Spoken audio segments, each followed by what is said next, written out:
and all the other things that are going on around town. It's great to see a lot of friends in the audience, but I'll reserve the right to treat you as a potentially hostile audience in any case. As Teresa said, what I'm going to do is just kind of kick this off and talk a little bit about the sort of the atmospherics, so that I can kind of set the table for Leslie to talk about the Trans-Saharan Counterterrorism Partnership and her analysis of that, and then for Dan to go in and talk about our building partnership capacity programs with respect to peacekeeping, and in which he's written a very fine paper, and Leslie's written a very fine report as well. About 10 years ago, I remember myself being in a part of Iraq which is now under the control of ISIS, having a discussion, and this is all talked about in Tom Rick's book, Fiasco, with a gentleman who actually, incidentally, wound up being the deputy commander for AFRICOM. And we were having this discussion about what is the battle space. And his definition, which was very typical, Command and General Staff College response, key terrain, key leaders, basically, and then the bad guys. And what I was trying to point out to him was in that type of environment, in a counterinsurgency environment, in an irregular warfare environment, the battle space was actually the people. And we, have spent 7 or 8 years and about that many billions of dollars in training the Iraqi security forces based on a sort of national security paradigm, which is, the security of states versus the security of people. 20 years ago, by the way, this summer, UNDP came out with this human security report, which introduced a different paradigm about what security is. And I think when you're going to start this discussion off, you've got to understand, or at least think about, what is security. Certainly, if you ask, it depends on who you ask. I know in my time in Eastern Congo, when I would ask a woman what she thought security was, it was not getting raped by one of her own policemen or soldiers. Or being able to go and collect water or food, or send her children to school. And many of those areas that Teresa outlined. So it really depends on who you ask, and yet at the end of the day, as I put out in the foreign policy article that I wrote last week on people power, the ultimate determinant of security is the people. It's kind of relating to Clausewitz's remarkable trinity, by the way. So this is nothing that's new. Human security, when you think about it, actually, is older than national security because we had people before we had states, right? It's that simple. And it's more fundamental and elemental. The Department of Defense has a really interesting term called hybrid warfare, and I think it's instructive in this sense. It's this idea, and particularly with respect to security sector assistance, it's a hybrid activity because you're not just talking about the sort of traditional national security train and equip things. That's conventional warfare, or traditional warfare. Irregular warfare, if you're doing it right, is people-centric. That's based on a human security paradigm. The unfortunate imbalance right now is that the majority of the people in this town and the institutions represented in this town are in the national security paradigm. And they don't understand a lot of what many of you in the audience and people like Teresa live and breathe. A different, but yet not so different understanding of what security is. So I think that's the first thing, is you really got to understand what security is. If you understand security as sort of a whole of society issue, then you very quickly go to the logic of understanding that security sector development, I don't like to use the term security sector reform, but security sector development and security sector assistance, therefore, is primarily a development challenge. And in the piece I wrote, I said that basically to me means who should be running security sector assistance on behalf of the U.S. government, the USAID, not the Department of Defense. So I think that there's some really strong implications that you can draw from that.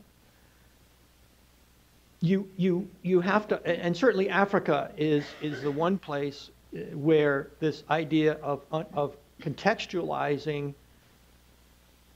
dealing with issues of security has to be first and foremost in a human security paradigm. And why is that? Well, because, and this is no coincidence, if you think about it, the Westphalian nation-state model doesn't apply as well.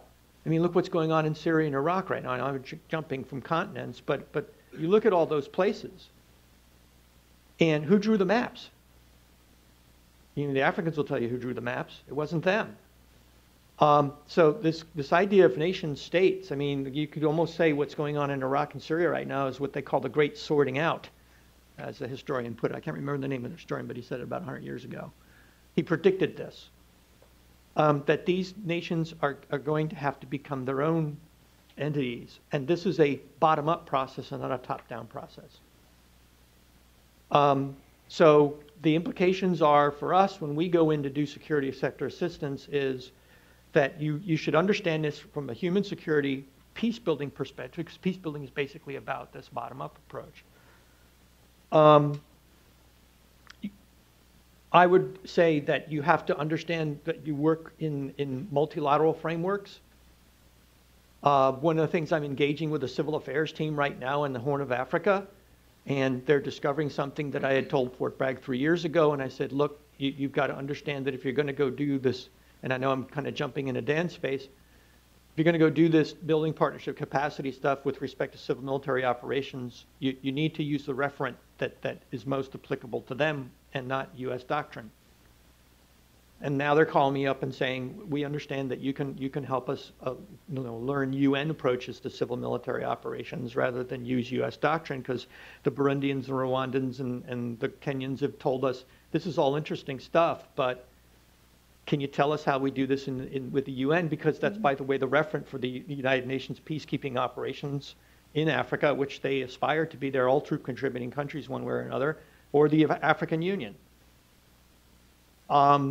So that's why the multilateral frameworks are important, because they look for multilateral and regional organizations and not just. So we've got to work with and through the regional as well as the local partners.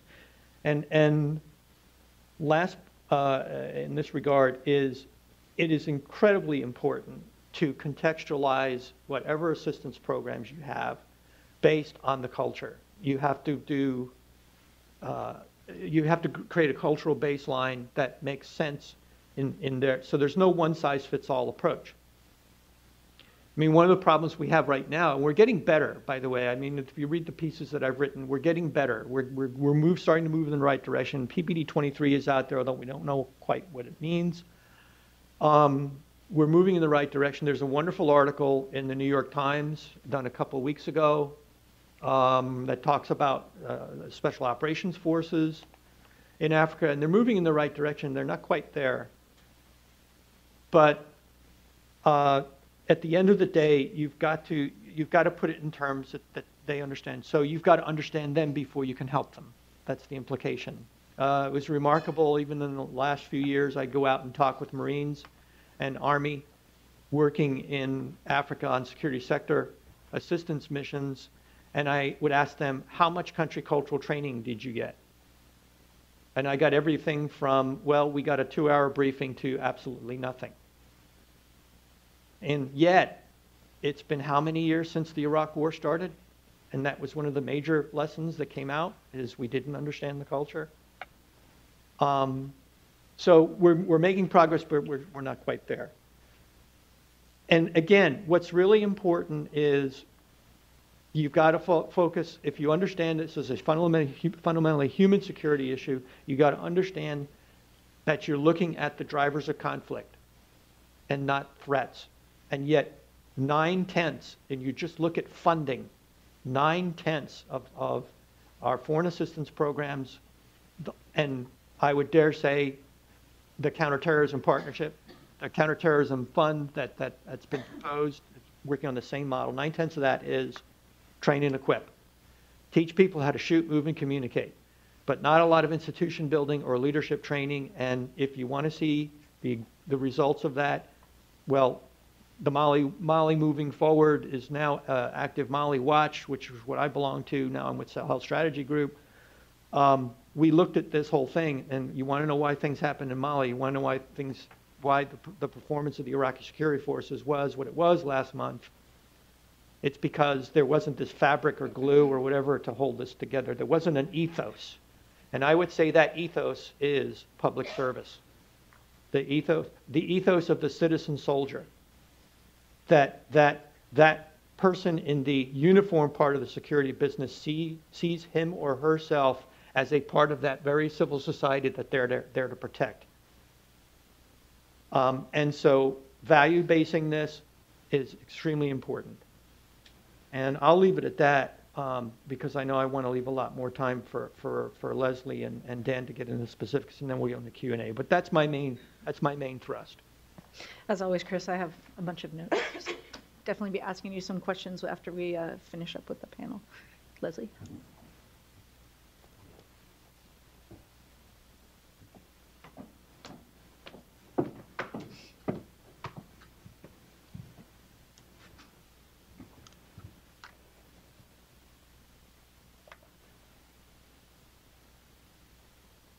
Is that the one? Perfect. Okay.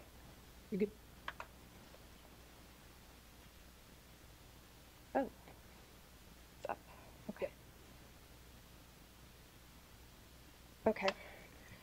So I'm going to get into a bit more specifics. So for example, I conducted a study last year when I was on assignment at the Center for Complex Operations at National Defense University. I conducted a study on the Trans-Sahara Counterterrorism Partnership, which I think links into this discussion because the train and equip, the CT train and equip part of TSCDP is rather well understood, unlike the other, for example, public diplomacy and community engagement parts of the program. And so I'll go into more detail on how this program links into the discussion on security sector assistance. So just to start out, when I started out this project, I had started asking 3 questions. So I conducted headquarter level interviews of the major agencies involved in the program, so state, DoD, and USAID. And I also went out to the 9 of the 10 TSCTP US Embassy country teams and asked some other questions. And those questions were, first of all, what types of programs were aligned with TSCTP objectives, either individually or collectively? What were interagency objectives? And also, what types of bureaucratic and implementation challenges affected TSCTP? So you'll see some of the answers to those questions throughout my presentation. Okay, so just to start out, TSCTP is a multi-year interagency regional program designed to counter terrorism and counter violent extremism in 10 countries, now 11 countries, since my study concluded, across North and West Africa. And so you see the countries in the map to the right-hand side. And the reason that Libya and Cameroon are shaded in a different color is that at the time I was conducting the study last year, Libya and Cameroon had been invited. Since then, Cameroon has joined. So there are now 11 countries that are part of TSCTP. And the major agencies involved are the State Department, USAID, and the Defense Department, and to a lesser extent, the Department of Justice. So just very quickly, the origin of TSCTP it was a post-9/11 initiative that started out of a concern that terrorists coming out of Afghanistan and Iraq, Afghanistan primarily, would seek safe haven in the countries in North and West Africa. And so a relatively small CT train and equip program was started in 4 core countries, so Mali, Niger, Chad, and Mauritania.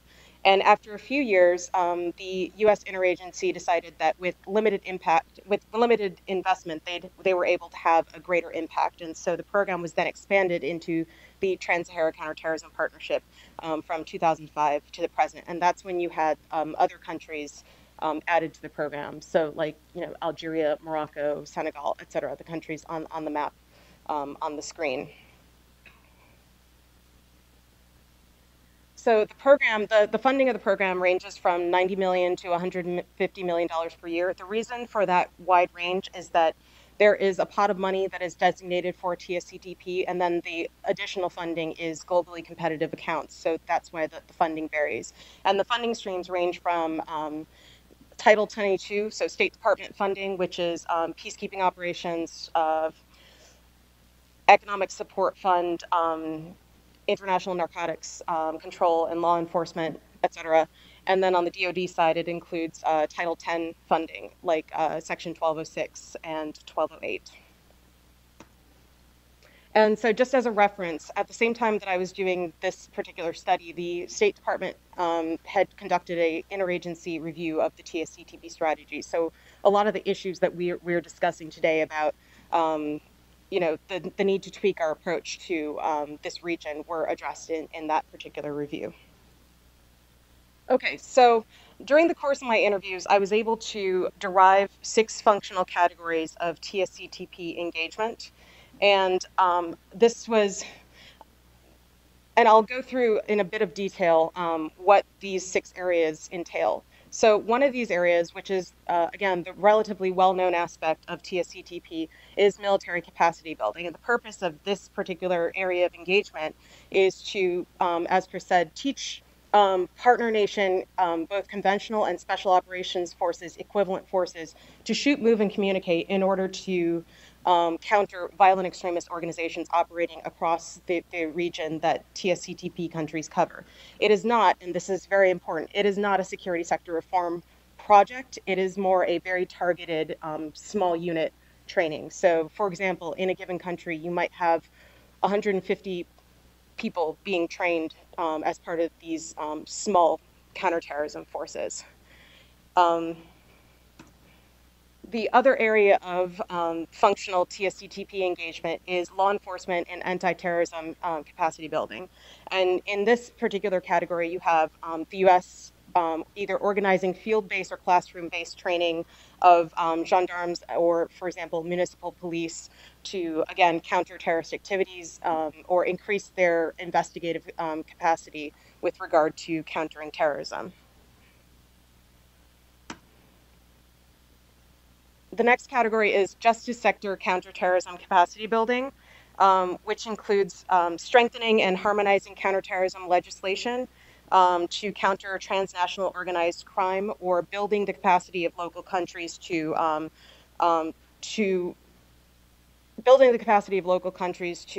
counter money laundering or counter-terrorist finance. The fourth category I derived was either public diplomacy or information operations, depending on the community that you're talking about that is executing this program. And that the purpose of that particular area of engagement is to reduce the spread of violent extremism, violent extremist ideology, and encourage moderation within partner nation communities, and also encourage populations to cooperate with local law enforcement. So just as an example, one activity that occurred under that program is, for example, MIST teams, military information support teams. DoD MIST teams would go and create billboards or pamphlets for law enforcement in some countries to hand out with the local equivalent of 911 to be able to have people in the country be able to contact law enforcement if they saw anything untoward going on. Whether or not that actually worked is another story, but that also involves building trust between law enforcement and the local population, but that is a side topic. The other category is community engagement, which was kind of a catch-all category, but it is a category that includes key leader engagement, youth engagement, and civil society engagement to mitigate conflict and violent extremism and mitigate community disenfranchisement. And part of this also includes, there's a heavy State Department and USAID component to this, but on the DoD side, it also includes using vet caps and dent caps, so medical civil action programs and medical civil action programs and veterinary civil action programs, met caps and vet caps, to go into austere environments within these countries and work with local military to do outreach within these populations and demonstrate government service delivery. And then the final category of TSCTP engagement is vocational training. And the purpose of this is to provide an economic outlet for at-risk populations. And an example of this is there is a USAID-led program that is called Peace Through Development 2, which is executed in 3 countries, Burkina Faso, Niger, and Chad. And it has a public diplomacy aspect to it, but it also has a heavy vocational training aspect to it, where they will do surveys of local populations and figure out if they need people trained on, for example, auto mechanic repair or carpentry, so that they would then become economically viable within those communities. So within the larger report, there are a set of implementation challenges, both at the bureaucratic and tactical levels. But I pulled out some of those challenges for the purpose of this particular discussion. And one of those challenges is that human resources within the program itself, they serve to hamper the implementation of the program. So for example, across the various activities, you see that there's a heavy State Department, USAID, and DoD component in many of these areas of engagement. However, only within the Defense Department are you able to surge people into these sorts of functional areas of engagement. So just an example of that is that DoD is able to leverage, on more of the development side, they're able to leverage these civil military support elements, SIMCs, that can bolster what USAID is doing in these countries. On the public diplomacy information side, it is able to leverage the MIST teams that I mentioned earlier. Even on the security assistance part, it is able to leverage in many countries the presence of SOFLI, Special Operations Forces Liaison elements. The State Department and USAID don't really have any parallel to that. And the reason that that's important to note is that although this is not a crisis response program, this is a steady state program. When a crisis does happen, the program is not able to manage that, those flare-ups effectively, because it isn't able to surge people into these areas of engagement to manage those sorts of crises. The other implementation challenge is that there's a limited ability within the program to address structural weaknesses. So again, what Chris was referring to, the more human security or institutional weaknesses. There is notably no democracy and governance component within the program itself. There are limited aspects of the program that focus on building civilian government capacity. And there is very little focus within the program, at least as it stood when I was researching it, on increasing management or improving management of the security sector. And so one of the conclusions I had when I was doing the study, excuse me, is that the program presents the U.S. with this catch-22. On one hand, it is very narrowly defined to align with U.S. national security interests to counter terrorism in North and West Africa. On the other hand, there are very clearly these structural weaknesses that, once they flare up, could impede the implementation of this program.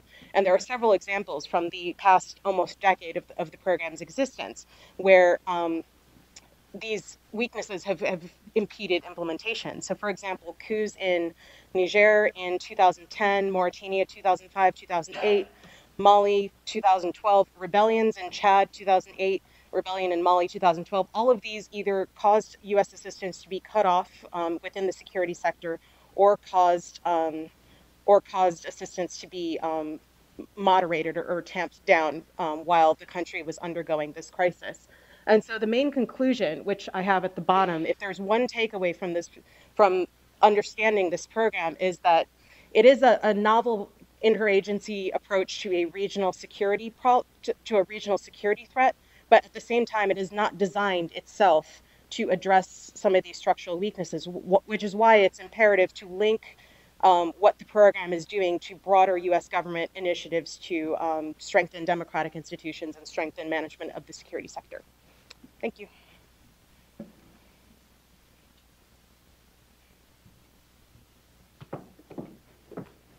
Cut in here. Thanks, Leslie. Okay, thanks a lot.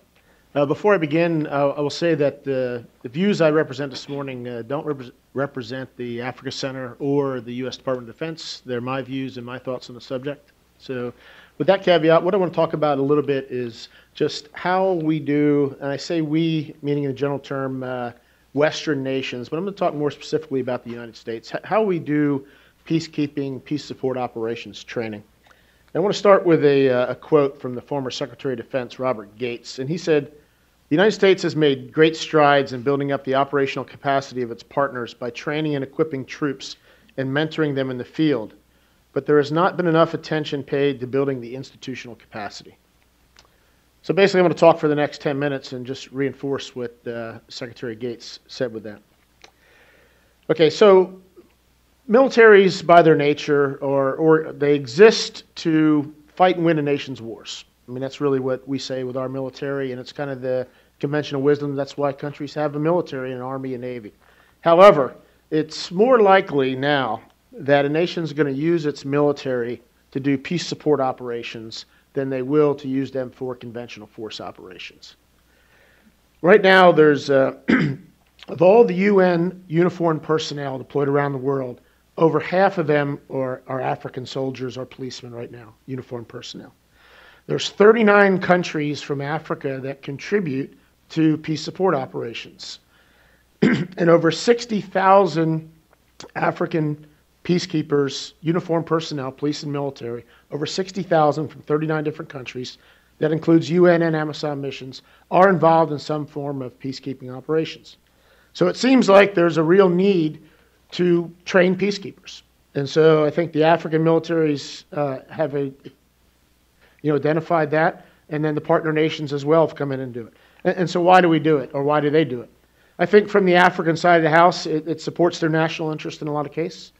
It's certainly within their regional interest if you look at some of the countries and the missions they're involved in with AMISOM and participation in the Great Lakes regions.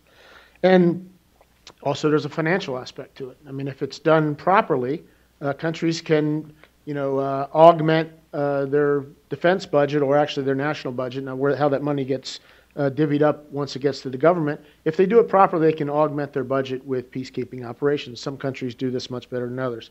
And then also they want to support the regional organizations, be it the African Union or the regional economic communities, the RECs that are within Africa as well. So there's a lot of reasons why they do it.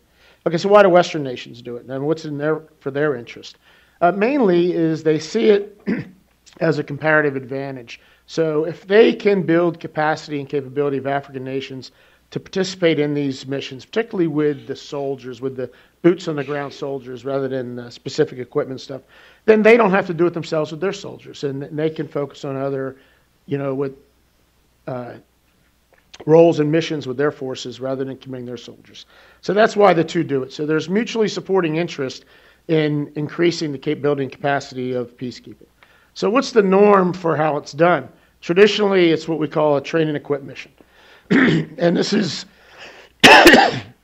obviously a stereotype, but how do train and equip missions come about? Here's what normally happens is there's a requirement, there's a crisis. Say it's in Mali or it's in the eastern DRC. We say, okay, we need more troops. We want African country raises its hand. Yeah, we're gonna supply troops to be part of this mission. And so a Western nation, I'm going to talk about the U.S. in this case, they'd agree to do the training and provide some equipment.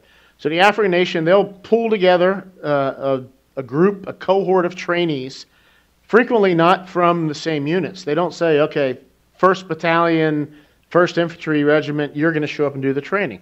No, they got to come up with a number. Okay, so in this case, say we need 850 soldiers.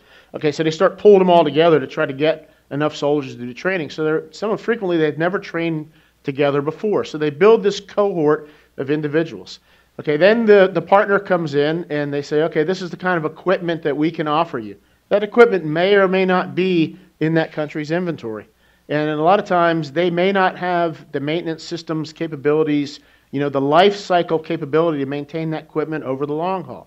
So what do we do with these train and equip missions? We basically create a capability for a specific event rather than creating capacity that endures over time. The predominant method the U.S. uses to train peacekeepers, the ACOTA program, and they do a great job at what they do. But one of the statistics that they threw out there is they've trained, I think the number now is over 250,000 African peacekeepers have been trained in peacekeeping operations. So if you listen to that number, you might think, okay, we've got about 250,000 trained African peacekeepers out there. But it's not the case. And why is that? And the main reason is because military training is perishable. It's very perishable. And studies have shown that training lasts generally about 6 months. And I know that's the cycle that the U.S. military uses, is about 6 months worth of training. And that 6 months then is assuming that the unit that receives the training stays together. So talk about this cohort of individuals that you bring together to form a unit.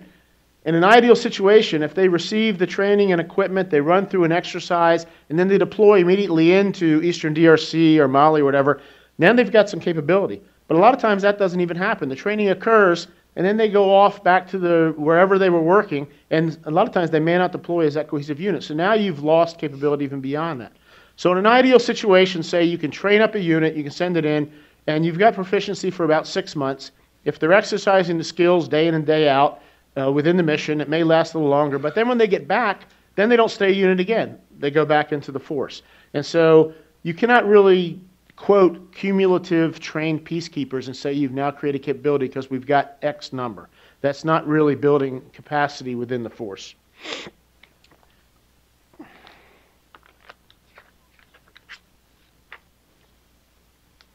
So is train and equip effective? And I'd say it's effective depending on what your objective is. If your objective is to build a capability for a crisis, then yeah, it's effective. I think they're doing good work out there. But if your objective is to try to create sustainable capability, sustainable capacity over time, and then it's not really effective. So people listen to that argument, and a lot of people accept it. It's nothing new, and they say, okay, well then the solution is you got to train the trainer. And I'll tell you that it's too simplistic of a solution, because train the trainer is only effective if now the trainers sustain themselves and there's an institution for them to plug into. I'll give you an example. The CODA program's been trying to train trainers for years and years, starting out with the ACRI program, the African Crisis Response Initiative, in the late 90s, transitioned into the CODA program in the early 2000s, and they were looking at training trainers. What they found is they go back on the next cycle, and all the trainers they trained, they weren't there anymore. They'd gone out to different units in the force, and they'd had different jobs. And so just train the trainers not enough. And, okay, so then people say, okay, well, we got to build these training centers. We need to have a peacekeeping training center in the country. And that's too simplistic as well, because what happens is if you go, I was recently in Nigeria, you've got this nice peacekeeping training center, but it's just a bunch of buildings with a fence around it. Okay, it's not manned with the people that's their job day in and day out. It's not a training institution. And then even if you do man it and put the trainers there and try to rotate troops through, a lot of times it's not integrated with the other institutions within their military. It's almost a standalone. So these institutions need to be embedded to work together with an entire professional military education system within the force. So just train the trainers is not enough, and just building a building is not enough. Now people will say, okay, what about the Kofi Annan Center in Ghana, or what about the KPTC in Kenya? Yeah, good steps of partnering to build institutional capacity, but these training centers don't train contingents to go out. That's a national responsibility, to train a contingent to be able to go out and function in a peacekeeping environment, to maintain their equipment and to be able to function in the peacekeeping environment. So they're a good step, but they need to supplement national institutions, which is where the problem is. Okay, so how does change start? Okay, and I think it really requires political will and a mutual desire on both sides. On the African side, they have to have the political will to say, okay, we're going to create a sustainable institution where we have cadre that are assigned to train our peacekeepers. We're going to embed it within our entire system. We're going to teach it at the platoon commander's course, company commander's course, through our staff colleges. And this type of training is going to be part of what we do in our military. It's one of our roles and missions. And then it needs to be seen as career advantageous to be in these positions as an instructor, and then to keep the instructor billets going. And then on the donor side, or on the U.S. side, we need to have the political will to say, okay, if there's not an institution there to plug into, and if it's just one-off training, maybe we're not going to do it. If it's not a crisis that's really in the best interest, let's focus our resources on building capacity that can be sustained over time. Okay. How much time do I got left here? About 2-3 minutes? 2-3, yep. Okay, so I'll skip ahead here and just talk about the use of donors as a whole. And I think that African nations really need to optimize the resources that are out there among the donor nations. Again, what do I mean by that? Is Do you really need a Western soldier training African soldiers on how to do these peacekeeping type skills, manning a checkpoint, escorting a convoy, establishing an OP? And I would say no. As a matter of fact, most of the time, we have that much experience in these tasks as what the Africans do, who've been doing it years and years and years. So the best trainers on the peacekeeping skills for African soldiers are African soldiers. So does that mean there's not a role for the Western soldiers? No, absolutely not. But they need to look at, okay, what can these other militaries or other nations provide that we don't have? Things like logistics training as a whole. If you look at the UN and even the AU and all their after actions reports and lessons learned, very infrequently does they say, okay, the unit's problem was they couldn't do these peacekeeping type tasks. They couldn't man a checkpoint. They couldn't escort a convoy. No. What they say is they can't sustain themselves. They can't maintain their equipment. They can't support themselves in the field. Okay, so it's logistics type training, or it's medical support training, or it's intelligence, surveillance, reconnaissance. It's painting that picture so they can see. Those are the type skills that these other nations then can bring and add to complement what the nation already has from their wealth of peacekeeping experience on the continent. Okay, let me finish up real quick with this forum was titled Democracy, Good Governance, and Human Rights. Okay, so where does this peacekeeping training apply to this? I think certainly on the human rights side of the house, you can draw a direct link between good peacekeeping training, institutional capacity, and how it affects human rights, particularly in the areas where they're deployed. Okay, good governance and democracy. My opinion is that there's not a direct link really in what security assistance does in that. In fact, if there's a lot of programs that say, okay, we have to teach rule of law, we have to teach, gender rights, we have to do, it doesn't resonate if it's coming from a Western trainer. That training has to become from the Africans to the Africans based on the experience they have. I mean, if you look at what the Western trainers are, how many of them have been involved at wearing a blue hat as part of a UN TCC, troop contributing country? It's almost none. But if you go in these African countries like Nigeria, Ghana, South Africa, Uganda, and you just go into a unit and poll them, how many people have been involved? Just about every other one, depending on how long they've been in the force. Or the higher you go in the rank, almost every one, multiple deployments. So they are the ones that need to be teaching the human rights and protection of females in the zone, these corruption issues. I mean, all these issues of democracy and good governance. So yes, we emphasize it. We make sure we help build the curriculum for it, but it can't be pushed down from a Western trainer to an African soldier. It has to be, the institutions have to be built, and these values need to be inculcated within the training. And I know I'm almost out of time, so one last point on that. And again, it goes back to the Western trainer.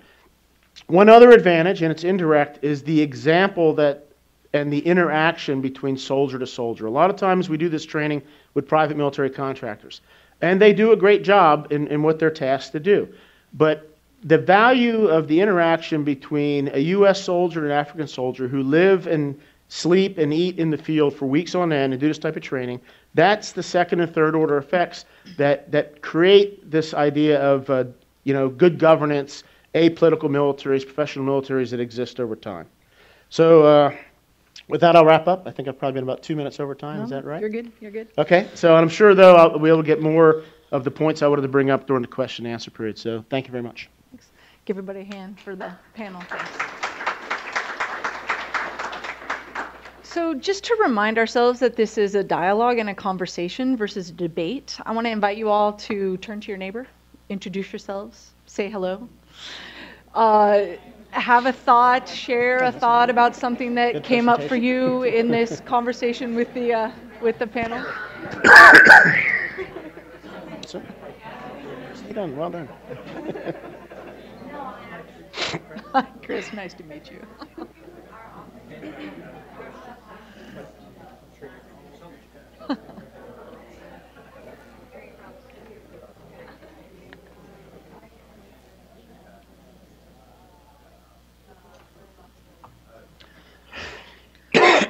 Thank you very much. I appreciate you indulging me on that process point. I'm going to kick us off with one question, and then people please raise your hand so that we can get the questions in order. So I just want to read something that Chris mentioned, this Presidential Policy Directive 23 that came out last year.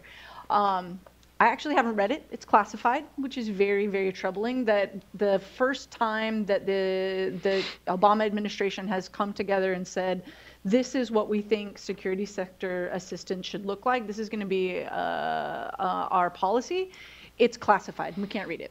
So you can go on the website and you can read a fact sheet about it. You can read a summary, but civil society was not part of the dialogue with the administration on this. Congress was not consulted in the deliberations over this. It was a multi-year process where a lot of people were jockeying for, well, Homeland Security should have a place at the table. And what about justice? Where do we fit? And no, it's really just USAID and state and DOD that's part of this discussion. So I say that as background because I encourage you all to at least go and look at the fact sheet, and maybe we should be requesting to read this classified document. But point 3 really fits with this panel today, and I want to ask the panelists to kind of reflect on this a little bit and tell us what they think this means based on their perspectives. But point 3 says, security sector assistance from the U.S. government to partner nations will promote universal values such as good governance, transparent and accountable oversight of security forces, the rule of law, transparency, accountability, delivery of fair and effective justice, and respect for human rights. So that's quite a mouthful. That's just point 3 of a multi-point document about what our security sector assistance needs to be grounded in. But what does this mean when it comes in conflict with some of these national security interests that we talked about with TSCTP, other donor nations that are giving assistance that maybe don't have the same restrictions or same set of values that they put on the assistance that they're giving?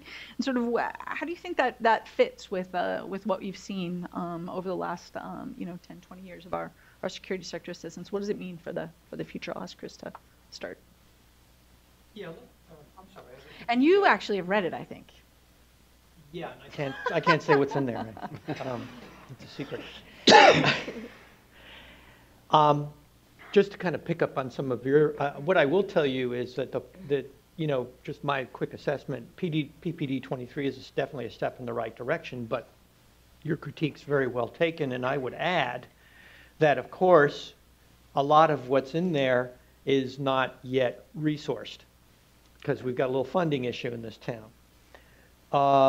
And we again, I'm with the Veterans for Smart Power, and we march up to Congress all the time and say, don't forget the foreign assistance budget, because, by the way, that's where most of the equities that deal with most of these drivers of conflict and problems that, we need to deal with, that's where they are. The thing, I want to kind of go back to the final point I was making, at this idea about value basing, and and if you want to, I mean, there's a Mali Watch paper that we have online. I think you get it at the Bridges Institute as well as the Alliance for Peace Building, and then my piece that is based on it in Conflict Trends, which is published in Africa, about the importance of the primacy of civil authority as a fundamental democratic value that is not only a matter of policy but a matter of practice. And what I find interesting is, with respect to point 3, is how do you do this? Well, first of all, it's the balance of the programs. I mean, if essentially the ratio of military skills training is 9-to-1, and 3 or 4 of 26 different areas is everything outside of that, you've already got an imbalance there. You can see that. So that doesn't necessarily demonstrate the primacy of civil authority. But the other one is, in my mind's eye, and this is something because I was a reservist, is, again, this concept of the citizen soldier.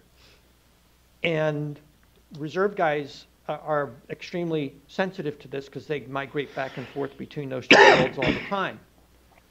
And yet, the majority of our programs for SSA are conducted by active component people and special operators, who, by the way, use different standards. General purpose forces out there doing the training, and I know, Dan, you're very familiar with this.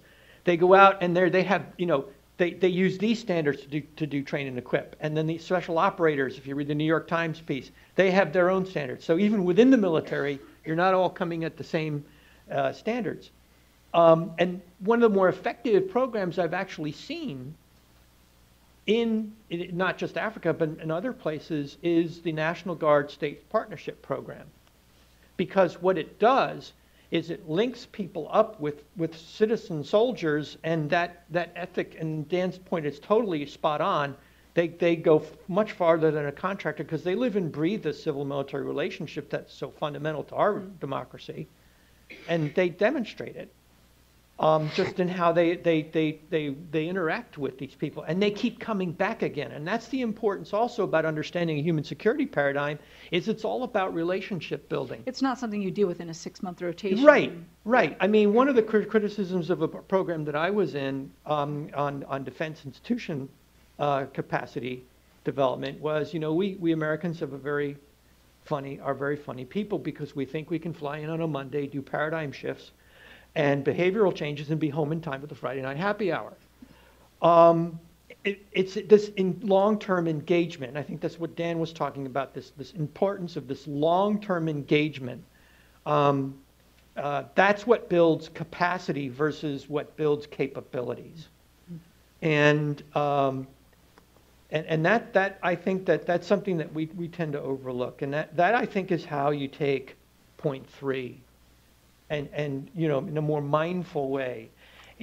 Again, the drivers of conflict is a strategic issue. It's a strategic approach to SSA and not a tactical approach to SSA.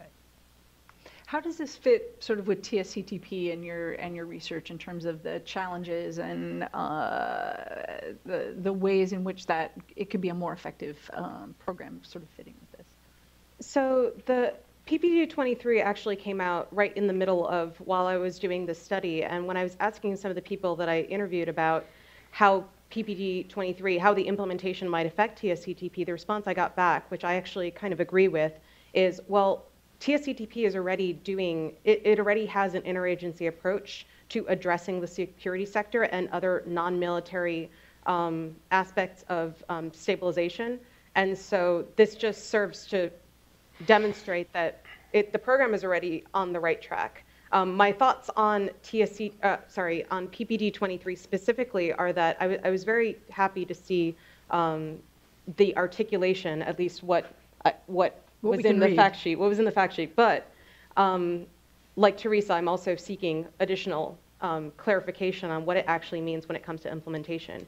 If you read the language of the fact sheet, and I would encourage you to read it if you haven't done so already, it in my mind states the obvious in that security sector assistance is not purely the domain of the military. There are many other U.S. government agencies that have a role in the security sector that may not just be the Department of Defense. I think what's important about it is that it states that, because if you look at the way that the United States has been even talking about security outside of the US and Europe over the past decade, it has evolved and it has become, in my mind, less state-centric, and it has expanded the notion of what we consider security. And I think you can see that reflected in PPD 23. What's important about it is that it is a high-level forcing mechanism that says, okay, we understand that the security sector is not just DoD. You all need to work together to plan and execute activities that affect the security sector in these countries. I think to answer the question that you asked about human rights and how does this interact with our national security interests, I think that since we know so little about the actual implementation of the program, it is difficult to assess that at this particular time. But I think that potentially the case of Uganda with the anti-homosexuality laws may provide a test case for how the administration is dealing with a country that is, by all measures, in my mind, a key partner for the U.S. in security in Africa, but at the same time has taken several measures to restrict human rights, broadly speaking, within Uganda. And then finally, to get to Chris's point, Chris raised a really important point about the activities that we conduct under, under security cooperation or security sector assistance. So one of the things I noticed when I was doing the TSCTP study is that a lot of the activities and the funding authorities, the congressional funding authorities that determine what activities we do in Africa are very train and equip focused. And those are authorities that will need to be revised or revisited in order to focus on these on institutions or on expanding how we actually do expanding our concept of how we actually do security sector assistance. And so I think that's something very important to focus on as we continue this dialogue about what does the implementation of PPD 23 actually look like. Okay, thanks. I think as far as the presidential policy directive goes, it's overall, I don't think it's anything new, if you get at what it's trying to say. Really what they're trying to do with that is prioritization of the resources in an environment of constrained resources, trying to create some unity of effort, and then looking at, I think when you read the policy document, you have to look at it as within a strategic framework. The policy that comes out from the president is the ends. And so the ways and the means, okay, hopefully they align the means to the ends they're trying to create, which Chris mentioned with the resources. And then the ways are basically how these organizations go about getting at it. And that's really the challenge with this thing. And I'll tell you why, because we have to look at, what are the effects you want to create? And that's what's in the policy document.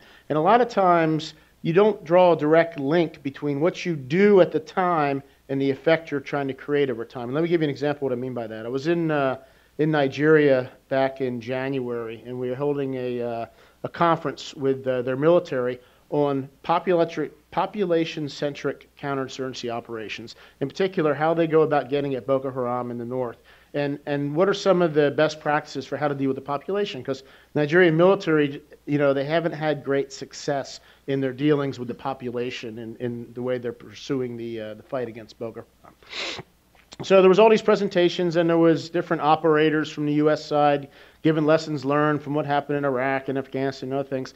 And then we talked about, the population-centric approach, soft power, and it just wasn't resonating. And we were getting pushback constantly from the Nigerians because they said, well, that's the way you Americans do it, but it's not the way it works here. This is our context, our environment. So until really some of the more senior Nigerian leadership and even the more junior leaders who'd been out there started talking about, okay, yeah, here's what I see. This is what happened that didn't go right if we'd taken this approach. And then it started resonating. And so I think really, if you go in and what effects you're trying to create. So say if our course of action and what we do is to maybe create a lessons learned capability, center for lessons learned, how to capture it, how to record it, how to get back out in their training doctrine, how to infuse it in their professional military education system, then we get at some of those democracy and governance and the other issues. But we don't do it by preaching, rule of law and democracy and good governance, if that makes sense. So it's more about what we're trying to create in the end than rather what we do at the time. And then another point on this with the PPD and with security assistance writ large is it tends to be military-centric, okay, which we all know. And even though it may be funded, in our case, by the Department of State, it's usually executed by DOD, or if it's executed by private military contractors under Department of State contract, they're mostly all ex-military. Okay, so why is that? One goes back to what Teresa said. It's kind of how we view security. We have this very narrow view of security being either military or police. But the other reason is it's one of the core competencies of the military. It's what we do. And if you think about our State Department, how many Foreign Service officers are sitting around training and waiting to go out to the field? I mean, they go through a little training and then they're out. They're a Foreign Service officer, post after post after post. But in military, I look at my own career, and you take away all the staff jobs and everything you do that makes the bureaucracy run, and I look at just pure time that I was in combat arms units. It was about 9 years of my career. And during that 9 years, I was deployed operationally about 15 months out of 9 years. The rest of the time, what was I doing? I was training. I was getting ready. But we're one of the few organizations that does this. So if you look at trying to get this whole of government approach and this interagency approach, and you want to involve, the Immigrations Customs Enforcement, Department of Justice, Border Patrol, Health Services, the State Department, all the people that need to combine to make these things work to address the breadth of human security, they just aren't organized to do it that way with their human resources. It's not their core competency. They operate at what they do. But the military, they do have that ability. So it tends to continue to be military-centric in its approach. So, and I don't have the easy solution for that. I think we're working forward with it, with some of the stuff that Chris wrote and how we do civil military operations. And we understand the problem set, but it's not easy. If it was easy, we'd have done it already. Questions? So here first, then here, then yeah. And I will take three, and then we'll get the folks to answer.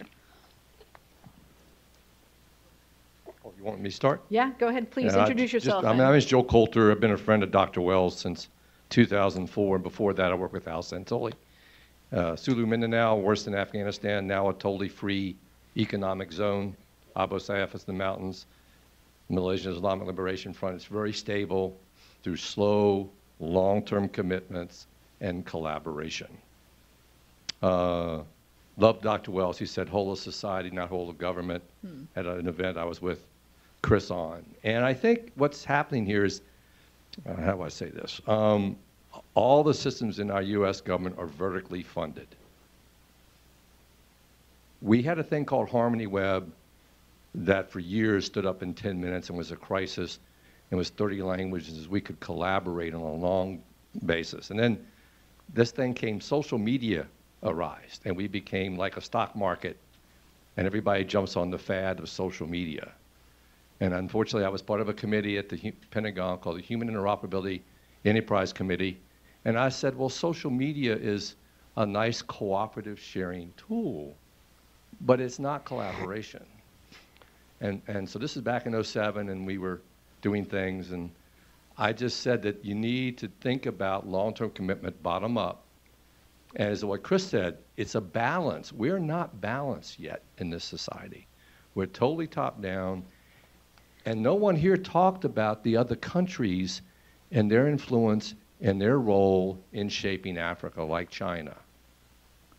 And we have got to, this US government's got to understand that these other cultures and other countries have influence on stability, on development, and if their approach is totally different than ours, and ours is seen to be somewhat of a jump in and jump out, who is a culture going to stay with? People that jump out and jump in and jump out, or a country that's committed to their stability? Thank you.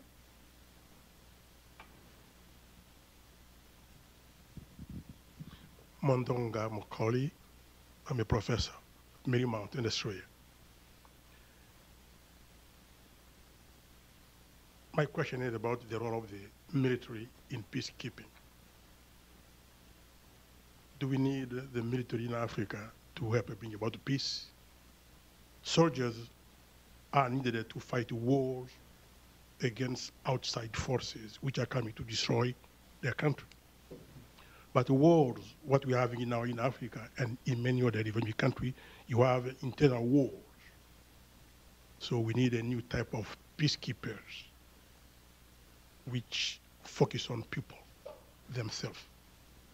And they use the resources, the billions of dollars you are spending for equipment to invest, for example, in the rural area, in urban development, in schools. These are the kind of factors which can help bring about peace in the continent, not the training. I heard the colonel talking about Iraq, billions of dollars you spent training, and even a fellow American who lost their lives. Look at what happened. If those resources were used differently, not only equipping the people to kill them, to kill each other, but to invest in human and social development, the outcome might have been differently. And I think that there is a need to learn from that experience when you deal with Africa. Thank you. Thanks. Here in the front. One more? Yeah. Thank you very much. My name is Nia Kwete. I am part of Mali Moving Forward and Sahel Strategy Forum.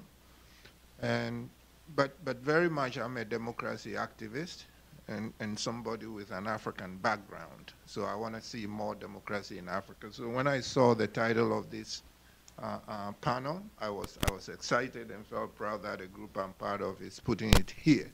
And I've learned a lot, but I want to take it to the policy level. And my question for the panel is, would you agree with me if I say that the problem lies with US policy, where the US partners with dictatorships in Africa? So how do you get units in a dictatorship, in a non-democratic country? How can the soldiers be democratic? Moreover, it seems to me if you look at the training that they get from the US, Mali is a perfect example. Everybody has talked about Amadou Sanogo, who got a lot of training, and he was ineffective at fighting terrorists, and he turned around and destroyed the democracy that has been built.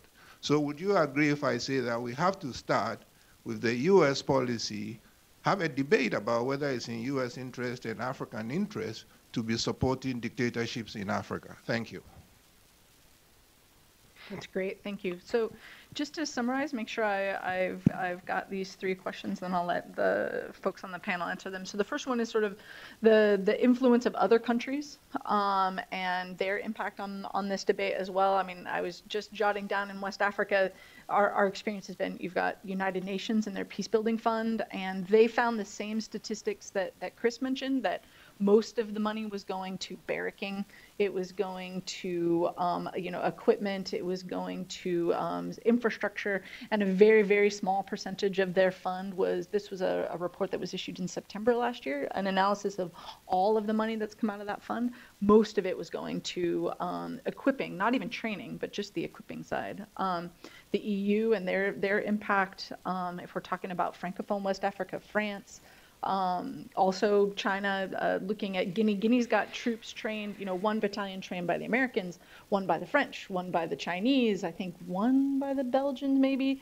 So you've got, 4 different, they're all looking at each other going, I know we're all in the same military, but can't talk to each other about, the way they're being trained. So that's the first question. The second is about sort of this investment in soldiers as peacekeepers when we know that peace is a much more complex issue, and all of us who work in the peace building community know that. And could resources be used differently? I'm really curious about what Leslie found from her research about the amount of investment in like PDEV as a component of TSCTP versus the bigger TSCTP program, because I know that was a big part of the PDEV program. And then the last is this policy issue, and I'm glad that Nee brought this up about the U.S. working with partners that are non-democratic and expecting their soldiers to be democratic when they're operating in this much larger undemocratic space. So I don't know who wants to go first. Chris, you want to jump in and then? Okay. Yeah.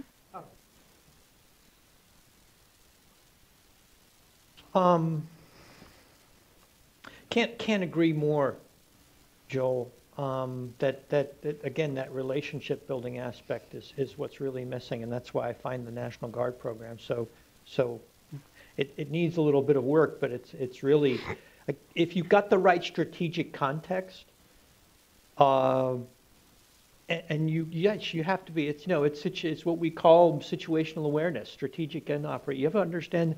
And we do this in our schools a lot. You understand the strategic and operational environment. Even Clausewitz tells you that. You understand what kind of war you're in. You've got to be cognizant of all this stuff. And we kind of go in just kind of with this very narrow focus and don't understand how, what the second and third order effects are of what we might be doing out there. And collaboration. We don't, just as a culture, we don't really, Americans are just not really good at getting in other people's sandboxes and playing by their rules versus ours. I think the Africans have a heck of a lot to teach us there. I know in my experiences in Africa, I've learned a hell of a lot more from the Africans than I think I taught them. I can't agree with you more, Professor, on that this overwhelming, this oversight that we have, that if we understand that it's really a human security paradigm, okay, that means the security of individuals and communities. Well, when I go home in the evening, who protects my neighborhood? Is it the military? So why are we resourcing and focusing on training the military to protect people's neighborhoods? It should be, and it doesn't have to be necessarily police. It should be whatever they define to be the legitimate sources of protection of civilians. So if those are informal structures or neighborhood structures or tribal structures, then by God, those are the ones we should help them build. Let them define not only the problem but the solution. And absolutely, peacekeeping should we should be using less military in peacekeeping. That's an excellent point. The UN does like to use more foreign police units, but the truth of the matter is they use more foreign police units because either the troop contributing countries can't send as many troops as they would like, or it's kind of a way to cheat because they're not counting them as troops, but they're still peacekeepers in at least the armed uniform sense. But what about the civilians? And policy, absolutely. That means that this is the biggest issue. Our biggest issue in Africa and in many places is that our policies defy, in many respects, our values. We don't walk our talk, and that's what people have issue with. And it's getting back to what Joel said, it's because it's focused on this vertical understanding of power, and yet not understanding that it's really in a horizontal world. So I can't agree more with what the three questioners brought up. Leslie? Okay, so on the first point about other countries and their influence in the region, one of the findings of the interagency TSCTP strategy review last year was that it was imperative to leverage the efforts of other security and development providers in the region, especially noting that the scope and the scale of our own U.S. government program is so limited. However, one of the challenges associated with linking in our efforts to other international efforts is that you need to be well organized on the inside so that you can then have a counterpart on the outside with whom you integrate your programs. To answer the second question, it was extremely difficult to track the level of funding associated with various levels of effort within the program and also within each country. However, the sense that I got was that it is easier to justify military train and equip programs than development programs. This is my own personal perspective based on my previous work on security cooperation and interagency interaction within security cooperation. It's easier to justify military train and equip primarily because it's one of the most tangible aspects of U.S. foreign assistance. And on top of this, our military has been very, very diligent about documenting by public diplomacy, maybe that's not the appropriate term, but they've been very diligent about documenting what they've done. So there's an exercise, there's always a press release about it, there's always pictures of people jumping out of planes, etc. You don't normally find that with the development community. You don't normally find a bunch of people sitting around talking about conflict mitigation and have that be a documentation of what the U.S. is doing. And I think that it may sound frivolous that I'm saying that it's not well documented, but I think when it comes to arguing for additional funding to be diverted in either towards train and equip or towards community engagement, it helps that there's a tangible evidence of what the U.S. is doing on one part and not necessarily on the other. On the third point, that is a difficult question about U.S. policy. It's something I've wrestled with as I have worked on security cooperation. And the reason I was looking on my iPad is I was looking for a map of the TSCTP countries, and I was thinking that there are so few countries where the interagency is on the same page about particular countries. And of the countries that I looked at last year, Senegal is probably one of those countries. And most of the other countries, either DoD is keen to work with the security forces, but state and USAID may say, well, there's human rights issues, it's not really a democracy, et cetera. Which is something to link to our earlier discussion. That's something that makes the interagency approach under PPD 23 all the more difficult, because you're then assuming that all of these countries are going to come together and be on a similar page about how to engage with these countries. What I found in my research last year is that on one hand, you have to engage with these countries because that's where the threat is, and that's where the threat to U.S. national security interests is. On the other hand, you're right, you may be bolstering dictatorships or creating coup-making forces. However, I would like to think, and this may be rather idealistic of me, that more engagement, especially if we have a mind that, if we have the mindset that we are doing no harm, which I don't necessarily think is the case right now, but if we have a mindset moving forward that engagement and focus on human rights and rule of law and respect for civil authority over military authorities, if we have that mindset that more engagement is better than no engagement, I think that it may be possible to justify why we partner with countries that may be dictatorships now, because when these countries inevitably fall apart, as you saw in Mali, the security sector may be, I'm not saying this is the case in Mali, but it may be one of the ways that you can get in and be able to reestablish some modicum of stability within these countries. At least that's the argument I've heard.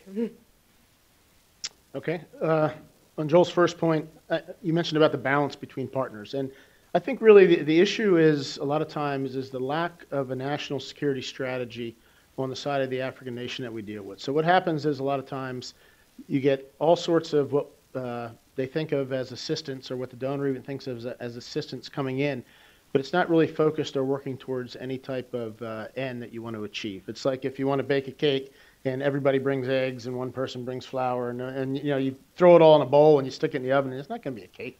And it's the same way with, I think, what happens with the security assistance that comes from all over. So it has to begin with the national security strategy on the part of the host nation itself and what they're trying to achieve, and then looking at the partners, what is it the partner can bring that's useful to them, and then be selective in who they deal with and what they need as far as who their partner is. And I know in my own experience, I saw instances where in countries, the country would be going to us for, say, logistics support, and then I'd talk to my colleague from Canada, and he said, yeah, we're running a logistics seminar next week. And then I'd talk to my colleague from Germany, yeah, we're planning this logistics seminar with the country. And so it's not, they're not selectively looking at, okay, who can provide what their needs are.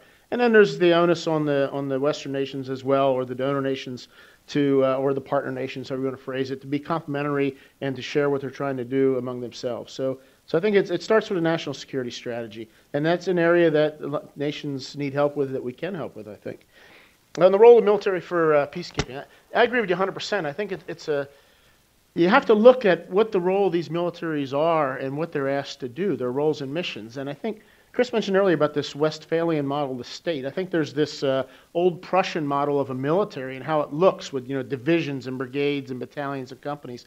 And it was kind of inherited by a lot of countries, by the colonial powers, and it's what people grow up with, and it still exists. I mean, right now, they're trying to create a Somali national army, and they're training companies, organizing them into battalions, and then putting them in the headquarters in a brigade. Okay, why do we keep using that model if it's maybe not what the military is asked to do? I mean, we're not going to, put them on the border to defend against an invasion. I mean, mostly what they're asking them to do is take on some regional responsibilities, work within the multinational organizations like the AU, provide and continue some peacekeeping. And then the other thing the militaries do is, I mentioned in the beginning of my presentation, they're more likely to do peace support operations and conventional force operations. They're also way more likely to do internal security operations than external. And you look at a lot of these African militaries, the militaries have internal security missions. They're mandated to do it. They're expected to do it. But from the U.S. military perspective, we don't have that. In fact, there's something called the Posse Comitatus Act that we deal with in the military, where we can't do law enforcement internally owned country. So when we respond to crisis, be it, Katrina or whatever, we integrate with the local law enforcement and local authorities, and the military's role is very clear and limited to what we do internally. But that's not the case in a lot of these African countries. They have an internal mission. So we kind of don't know how to work with them on these internal missions. In fact, we come in with a bias that they really shouldn't be looking internally. And it's not right, because they've been asked to look internally by their own country. So a lot of times they do it with this heavy-handed approach, or they don't get it quite right, and we're not really the right ones to providing that type of assistance for them. So I think it goes back to what you said. It's this military-centric model of the security sector, and it's got to be about security forces, not the military. And so it's got to be the integration between the police and the military, the intelligence services, and all these security forces, and what is their role internally as well as externally. I think there is a role for military in peacekeeping, and I think the AU is making great strides in regional security initiatives. I'd hate to see that lost. But I think we also need to pay more attention to what is the role of militaries in their internal security operations and look more closely at that. On the last point, Professor, I'm not sure I would agree with you 100% in what you say that the problem is with policy. I think the policy in and of itself says the right things. It's the implementation of the policy sometimes. And I agree with my colleague Leslie. I think you can't cut these countries off and wash your hands completely. I think of Zimbabwe. You can't say we're going to do no engagement with this country. I mean, that's counterproductive. You don't get a vote in how things turn out on the other end after Mugabe's gone or some of these other nations. Now, certainly, if it's a dictatorship, we shouldn't be in there training their militaries, how to, train a mortar platoon or, these other, tactical, conventional operations. Giving them helicopter gunships. Helicopter gunships, Like we do in some places, yeah. but they're, we have to look at what a policy is, what we're trying to achieve, and then I think work through, multinational organizations like the UN and the AU, or through the RECs like SADC in Southern Africa, if we're looking at Zimbabwe, or the others, and figure out, okay, what is it we're trying to achieve, and what can our role be in it to advance both our interest and the interest, regionally of the security interest. So the policy itself, I don't think is the problem there. It's sometimes how we go about implementing it is where we get problems, in my opinion. Chris, you wanted to I just pick up wanted on to something? pick up on something real quick that Dan touched on, and we don't have the gendarme in the U.S. system, so we kind of put it in our prism, and our prism is we've got the military and we've got the police, and yet the police in this country we don't have a Ministry of Interior, so we don't want to touch police reform or police assistance because it doesn't fit our model and we're not comfortable with it. So we don't devote a lot of resources to it because it doesn't fit our model. And yet I mentioned to you that one of the most effective programs we have is this National Guard program, which is the National Guard is kind of the closest thing that we have to a gendarme. But that internal security function is really in militias and gendarmes, but a militia, oh my God, we can't train a militia because it doesn't look like a security force. Again, we're not culturally contextualizing it. We're not looking at what they think security is and what they think the security solution is. And to use a buzzword in the DoD world, we have to do adaptive planning and adapt to whatever that environment is, and bring our equities forward in such a way. And you're totally right. It's the execution of the policy rather than but the policy itself sometimes, it's like, you hear the president's speech at West Point last month. And he talks about this counterterrorism fund, and we're going to go, help our help our friends. And because what is it? It's all about terrorism. It's all about terrorism. Well, that's great. That's our threat. That's not necessarily their threat. Mm-hmm. Could I tag on to that real quick, and then we'll get some more questions. Because I wanted to bring that up. It's interesting, too. I think sometimes we take what we name a program or what we're trying to achieve, and then we push it down into what we're offering, and it may not be entirely applicable. Like I thought, countering violent extremism or counterterrorism, there's monies that are dedicated that say, okay, these are counterterrorism type programs. But in reality, with the partner nation we're working with, those are skills that they need to operate within a peace support environment. So if you look at the forces that are operating in Somalia or Eastern DRC, I mean, there is an IED threat. There is these, asymmetric threats that with us fall under this rubric of, counterterrorism or countering violent extremism, but it may not be them. So we need to look at what the capability is that's being offered and not label it too restrictively. And I think sometimes you're exactly right. We kind of term it a certain way, and then it gets pushed that way and gets named that way. And there's no need for that. What we call it should be irrelevant to who we partner with as long as we have mutually supporting interest in what we're trying to achieve. So we've got 1, 2, 3, and then one in the back. So I find this extremely interesting, but I'm here at NED, Barbara Haig from NED, and I am trying to pull this back a little bit more in the direction of what does it mean for democracy assistance and an agenda for African leaders and so on. And it occurs to me that you might be able to give us some insight. So one, we know that in development assistance and democracy and good governance assistance, that some of what you're saying are the limitations in military assistance are very similar. That is doing training of trainers, really not ignoring the long-term institution building, institutional development in these countries that really provide the long-term approach.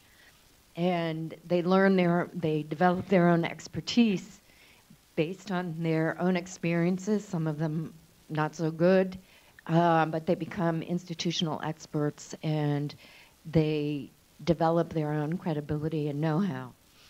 So that's one point where I see a lot of similarities. But this issue of the security support to governments that are anti-democratic, and I agree, I think, with the point that, you know, we can't afford to write these countries off on a security basis.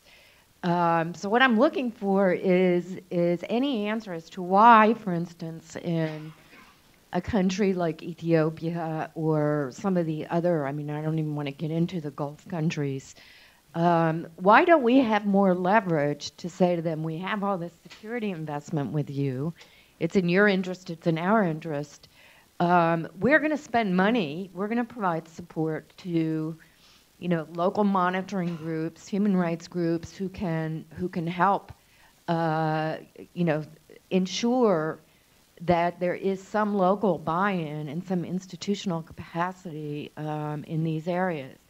It's a real challenge. I don't think there is a U.S. funding other than NED, U.S. funding for human rights and civil society development in a place like Ethiopia. Do you have any experience with, you know, how do they cut us off from that?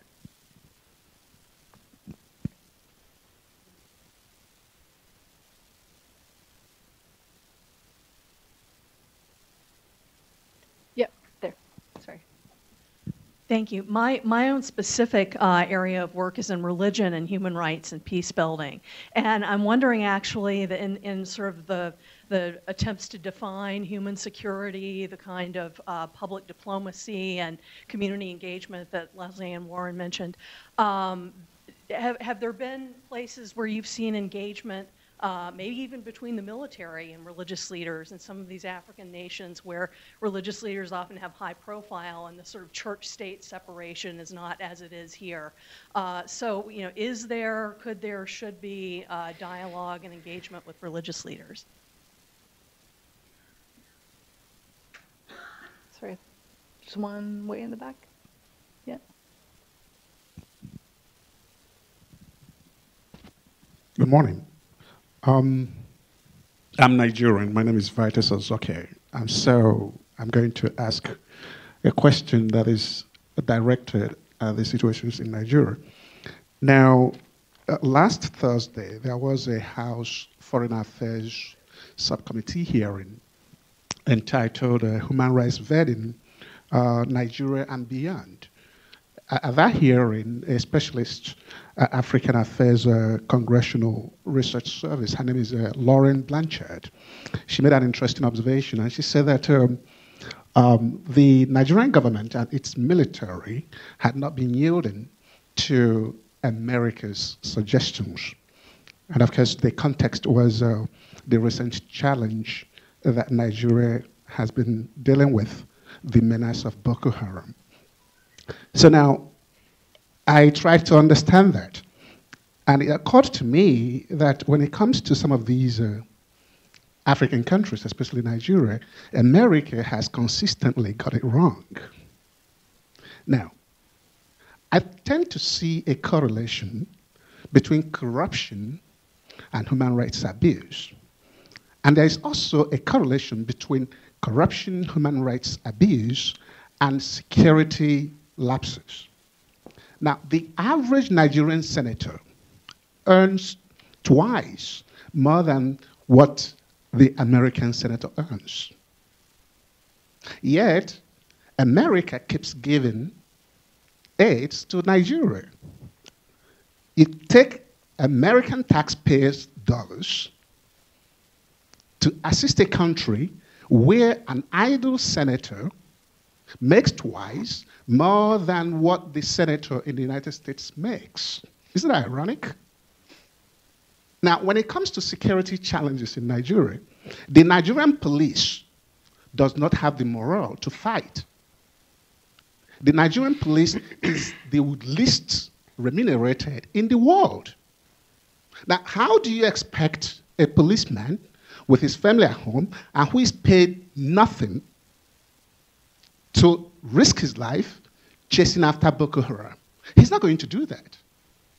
And the same thing goes for the soldier. The average Nigerian soldier is not going to risk his life to make the country safe for a corrupt politician who is taking all the money. So until America understands that, until we understand it here, that folks in Nigeria, and they've got it, they understand these things. Look, they laugh at us, they laugh at US when they come there with all these Western ideas, and they think it's going to work until you've addressed the issue of corruption in Nigeria. You're not going to get the civil society behind you. And until you've got the civil society behind you, you're not going to succeed in security challenge. That is one area that has not been addressed. And that is one area that is begging to be addressed. Thank you. So let me see if I can summarize these, and then we'll ask the panel to respond. So I think the first question about sort of what advice for the democracy community when it comes to this whole security sector assistance, what role does the democracy community have to play, both in the US, but also globally? The second is this, which could be human rights monitoring. It could be some of the collaborative engagements that we've seen between civil society and their own militaries or their own governments around security sector reform. So that's the first question. The second around the engagement of religious leaders when it comes to this. I'll let the panel talk, but I'll also I can give a couple of examples from partners' work. And then I think this, like you said, coming back to Nee's question, linking to the comments about Nigeria, this, how can you be talking about security sector assistance in an environment where the forces are underpaid, there's corruption, there are, conflict that's happening, that those forces just are not equipped and not able to respond. How is our assistance going to be effective or make an impact on that? We'll go in the other direction. Dan, you want to start? Yeah, I'm not sure I have a good answer on the first one as far as how to involve the players that are involved in the democracy front. However, your point about the leverage and why do we do this and we continue to do it, and what leverage do we have to force change? And I think, just speaking from the security side of the house, is we really need to identify what's important with that country in their relationship with us, okay? And then what's important in that relationship from the U.S. perspective, and start from that framework. And I'll give you an example. There was a country I was working with who were resisting most everything that we were offering that they wanted to do. So the argument that I went back with is, okay, well then we don't offer it, and we look at, okay, what are we offering that they like, and if we want to take that away. So say this country in particular always wanted to put a student in the Army, U.S. Army War College, okay? So maybe that now is something that's on the table. It's, okay, we've offered this class for so long, and you always fill it, you want to fill it. We offer this is in our interest, we think it's mutually supporting for us, but you're always turning it down. So maybe that's a starting point for the discussion is how do you find what's important to them, what's important to us, and work through it. And some countries, you just don't have the leverage. I mean, you mentioned Ethiopia. I mean, Ethiopia is famous for just saying no, which is, not that often in my experience, working with a lot of African nations, a lot of times they don't know how to say no. And they say yes to a lot of things that are offered, whether they need it or not. But Ethiopia is good at saying no. So when a country is good at saying no, you even have less leverage in what you're trying to do as far as that relationship. On the religious leaders, I'll just say on that, I think that's why it's so important that we capture what the Africans' experience are within their internal peacekeeping missions and incorporate that in how we train the African militaries and the soldiers to do more. An example is what's going on in Darfur with the mission that's going on for years and years. A lot of those troop-contributing countries operating there, and now with AMISOM in Somalia, they're interacting with the religious leaders. They know what the relationship is with the mission on the ground and the enforcement of the mandate and how religious leaders fit into that. So those are the type of lessons that need to be captured, rolled back in to the curriculum and the doctrine and the preparation for the next batch that go out. So those lessons are captured, and the importance of religious leaders are in it. And if you just take a Western trainer who pulls, the UN manual for peacekeeping training and opens it up and starts training tasks, you're never going to get that dynamic.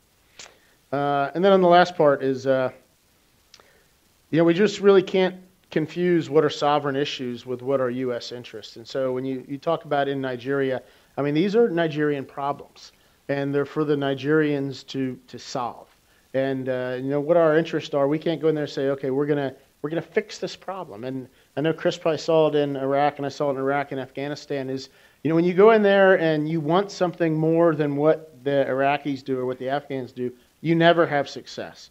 And so you've got to start with the baseline of working together in a true partnership, not in a donor-recipient relationship. And you have a true partnership, and you decide, okay, what that country needs, how do they want to solve the problems, and how can we help and support it? Then you can make progress.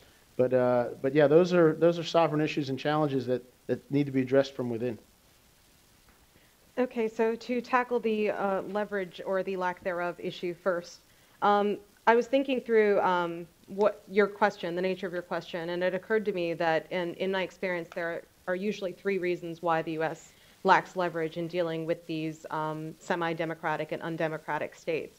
So one of those reasons is they either have or they believe that they have their own organic capabilities. So for example, one country I'd worked in the past, the feedback I got from the country team working there was, this country takes exactly as much assistance as we offer them. They don't want any more. They believe that they can deal with these issues on their own. And if they're if they're pushing back on our assistance, there's only so much leverage we can have to withdraw said assistance, if it's limited in the first place. The second reason is that in some of these countries, we're not the only donors. So for example, if they can't get a certain kind of assistance from the U.S., they can just go to the Canadians, the French, et cetera, whoever's involved in these countries. Because in a lot of these countries, the U.S. is not the only stakeholder involved in the security sector, which dilutes our leverage.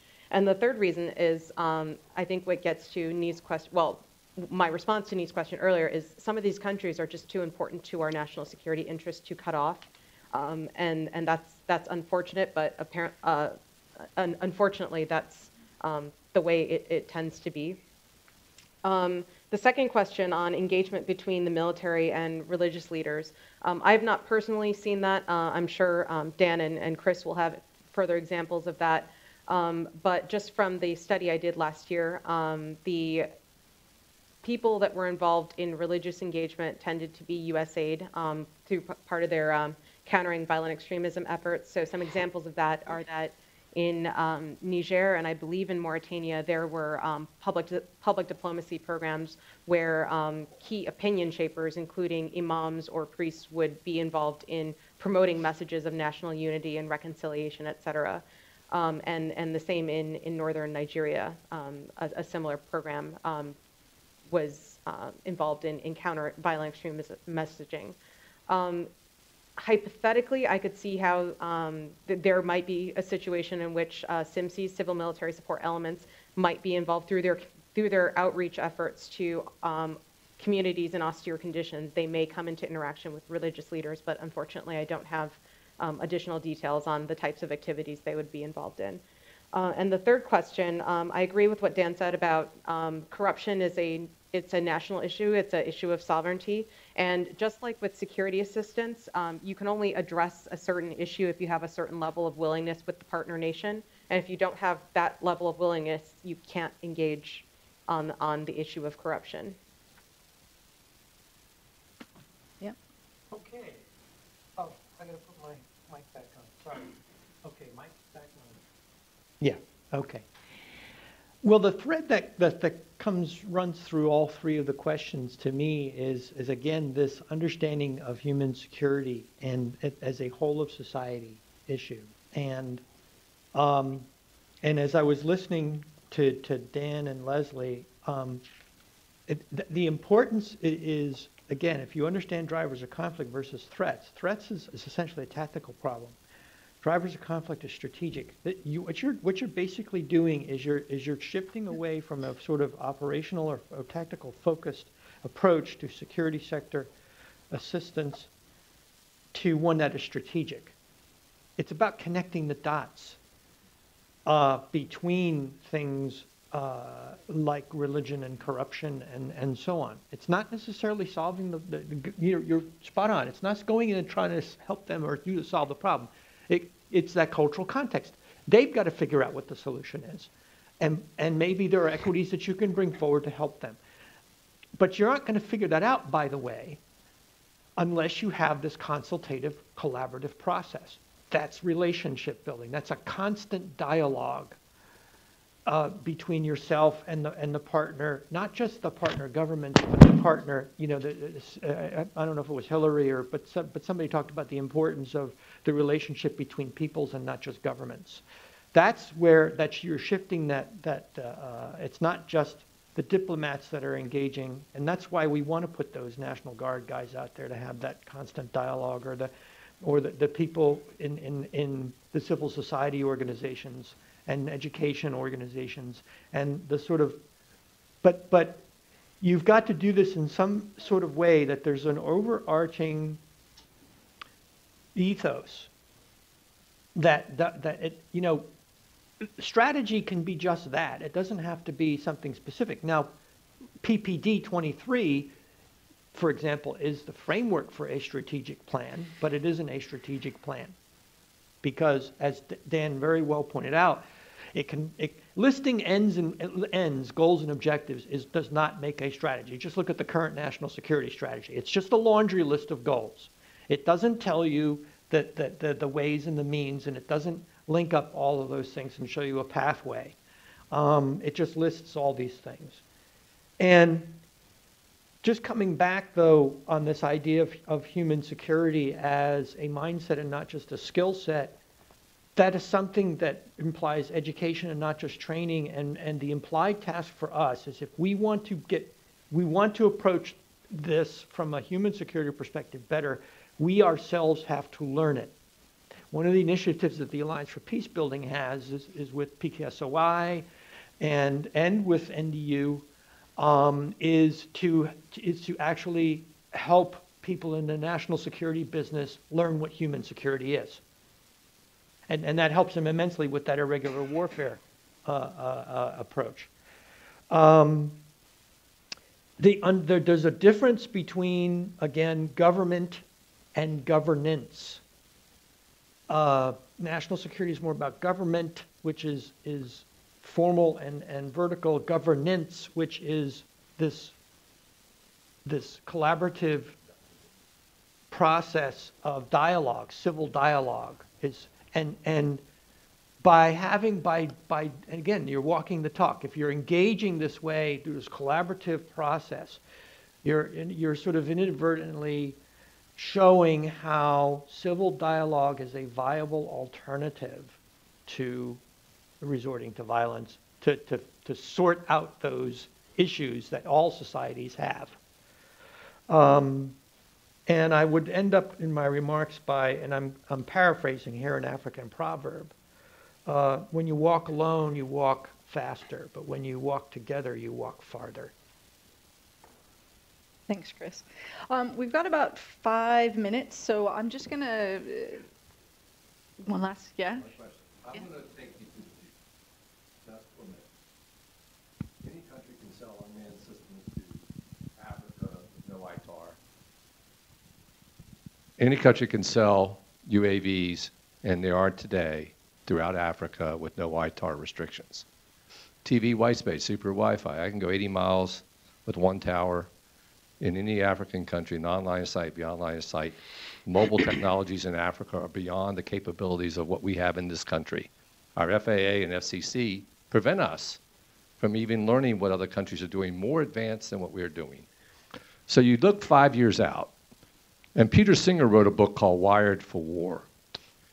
And his view was that this whole world would become very unstable because all these technologies that we're not controlling who gets them and how they go will all be available to all these communities.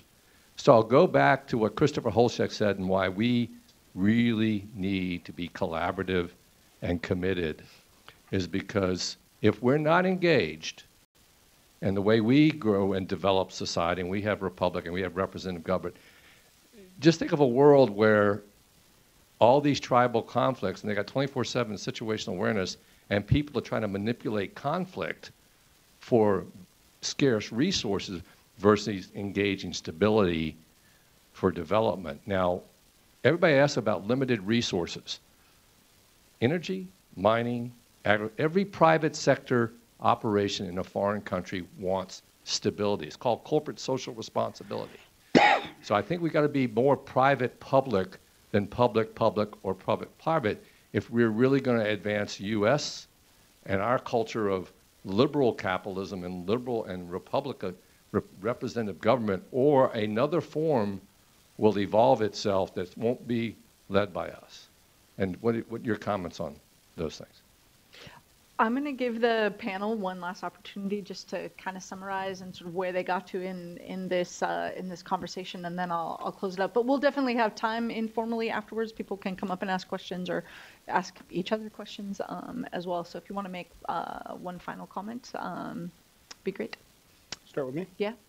Okay, I guess with the final comment, since the theme of this was talking about the security assistance and the linkage with democracy, governance, and human rights. I say that in my experience of working this over the years, the area that we need to do better at in improving is we need to have a true agreement at the highest levels with the partner nation we're working with, so that they have the same understanding of what's being tried, of what we're trying to achieve. It needs to be a mutual understanding of what we're trying to achieve. What I mean by that is my experience on the U.S. side, we do a very good job of laying out what we want to do and all the programs, and every desk officer you run across, no matter where he is, they can pull out what specific issue they're working and tie it to something else. They can say, okay, this is because of our country campaign plan. Now this is tied to our theater security cooperation plan, or it's linked with the ambassador's, mission resource plan, and ultimately it goes to the national military strategy, security strategy.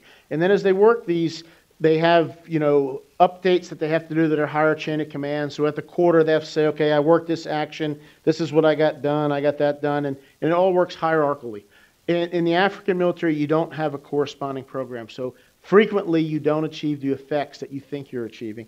So until you have a relationship where, with the partner nation, they have something similar, where it's blessed at the top-down level, not the bottom-up level, and there's an agreement at the highest levels that this is what we're trying to achieve in our partnership with, in this case, I'll say the United States.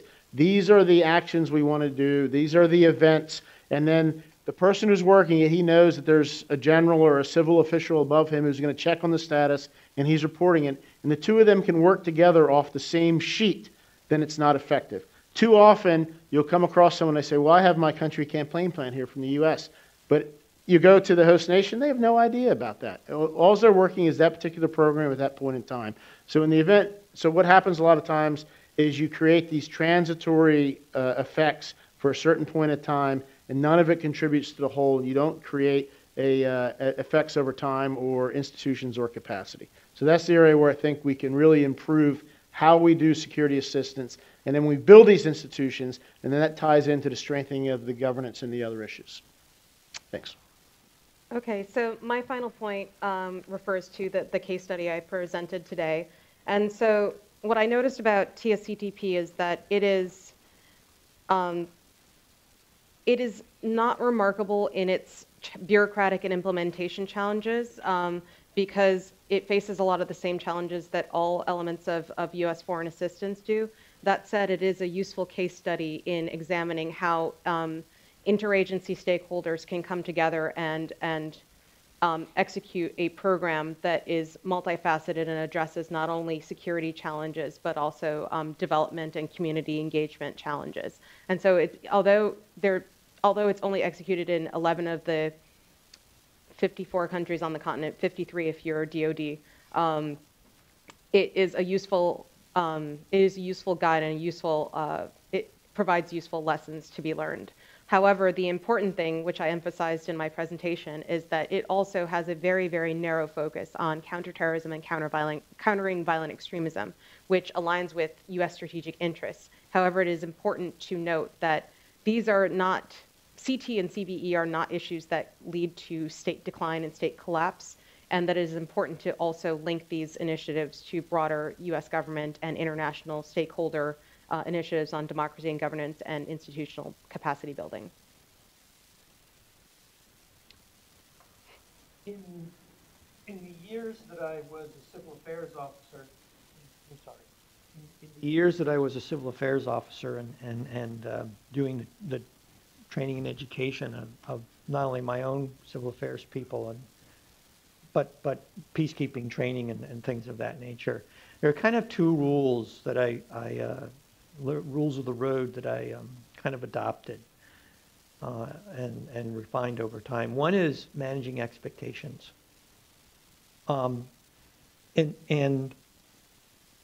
That's, you know, if we're going to approach this more strategically, which we should, we have to understand that we're not going to get there next week.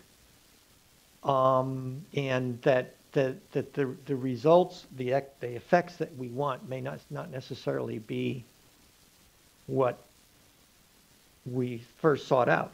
And you know what, that's okay, because one of the insights I got from who was it? Well, anyway, that on counterinsurgency was that it's the superior learning organization, getting back to your point, Joel, the superior organization that wins, okay? Those who can adapt to this rapidly changing and complex environment better are the ones who are going to be on the top. And so it behooves us within this sort of understanding of managing expectations to become more learning. The military has, I think, made some great strides here with respect to this idea of adaptive learning and adaptive planning. And I think we can maybe take a bit of a page out of their book. But corporations and particularly the small to medium enterprises that are really very, very successful in the international marketplace do this extraordinarily well. And there's a lot we can learn from also the civil society organizations who instinctively do adaptive learning and adaptive planning, and this whole idea of a learning organization and extending that learning organization beyond your little stovepipe to this whole of society approach. And the second one was, and that's kind of with respect to security sector development, that the second one with respect to security sector assistance is it's not about us, it's about them. You know, that wonderful lesson from T.E. Lawrence, you know, this is not your country and your time here is short. Better that you help them figure out how to sort it out than you sort it out yourselves. And that also involves a long game. And so those two things, I think, that are the things that I kind of always kept in mind whenever taking a look at this thing, and I found them to be very successful. I want to end now with an invitation to all of you. So the Alliance for Peacebuilding has been working on a program over the last couple of years that's looking at the role of civil society in security sector reform and the role of civil society in working with militaries and with police and with gendarmerie on reform issues and democratic governance issues. And it's global, so it's got the GPAC, the Global Partnership for the Prevention of Armed Conflict, Crocs Center, a number of organizations. They've got hundreds of case studies that they've put together about the experiences of civil society organizations in the Philippines and in Ghana and in Senegal and in El Salvador, in Ethiopia, the experience of organizations working with their own security forces and bringing about reform. And it's so if you go on the Alliance for Peacebuilding website, I really encourage you to take a look at the Peace Portal that's up and the research that's coming out of that, because I think that kind of gets to Barbara's question about, so what's the role of the democracy assistance and the democratic development community in all of this. You'll see some examples of watchdog initiatives and organizations doing that. You'll see lots of examples of collaboration. You'll see some examples of international organizations working with militaries, but I think sort of takes this the whole discussion and gives it a much broader field, instead of just, okay, here's only one tool the democracy community has for working on these challenging issues when it comes to governance and accountability and improving security for citizens. So give a hand to. And for comparative web search, if you don't just go to the Alliance for Peace Building, you can go to GPAC or just Google Peace Portal, and you can find it there too. Yeah, absolutely. So a hand to the panelists.